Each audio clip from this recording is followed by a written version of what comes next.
This is Shelley Craft coming to you live on SNN Live. We're at the Cambridge House International Canadian Investor Conference, Vancouver 2014. I have with me Brent Cook of Exploration Insights, and we're going to do a special feature where I'm going to be getting some information from Brent on global warming. Welcome to SNN Live. Thank you. Glad to talk about something different.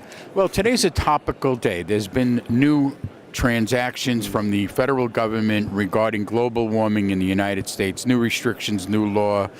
This is timely. We are, personally speaking, at a time where something had to be done. What do you think about what's going on in global warming around the world, particularly in North America? Well, I think the first thing that it is important to recognize for most people is that amongst the scientists, there's really not much debate as to whether the Earth's atmosphere is warming or that it's being caused by the burning of hydrocarbons for the most part. I think that's pretty well established in the legitimate scientific literature.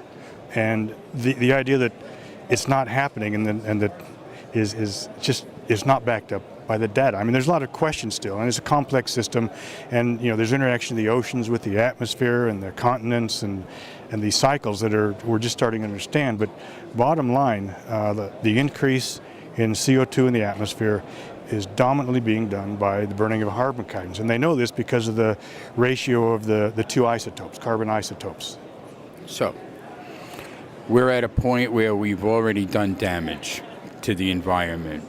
Now we have to think about stopping the damage and then having to benefit the environment and get it back to where it should be. Is there enough time in our lifetime for this? I mean, they've been burning fossil fuels for as long as I've been alive, and if not longer, of course. Where do we go? How do we recoup? How do we get our environment back? How do we get green? Well, the honest answer is I don't know if there's time, and I don't think anyone does. My suspicion is that we've gone too far. Once you start this process, there's feedback loops on it. Like we were talking before the show here, that typically what happens is for some reason the Earth warms over 1,000 years, usually to do with ocean currents and such, and it melts the permafrost. As the permafrost melts, it releases more methane, and that's what triggers it and accelerates it. This time we've increased the CO2, which is again melting the permafrost and other areas, and methane's being released, so it's accelerating it.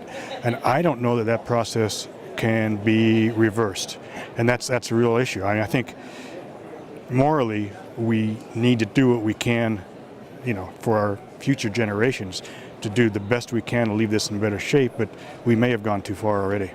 So the impossible question is, if we stop burning fossil fuels today, besides the fact that we would have to have an alternative energy source, what would be the occurrence to the environment if it stopped dead in its tracks today? Well, we'd have a healthier atmosphere. I mean, that would be nice, especially if you're living in China or India where it's just unbelievably bad.